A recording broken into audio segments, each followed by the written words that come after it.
Good morning. On the dyno, 220 kilowatts first run. So we've got a LS3 intake, exhaust and tune using the VCM intake and inch and 7/8 headers. So let's see how we go. We can do better than this, I'm sure.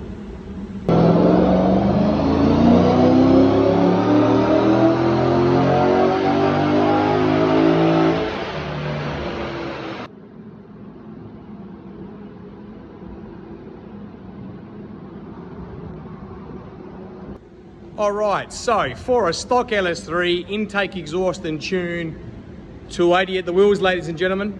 Now, a couple of things. You do see a drop off. There is a higher curve, and that's from the inch and 7/8 headers. They seem to start off lower and come up at the end of the torque curve. So that's pretty normal, but they do sound lumpy and tough. So customers love them, so we do it. However, you can see a bit of drop off right at the end of the dyno curve, and 100% that's valve spring. So this car would be sweet with a baby cam and a set of doubles.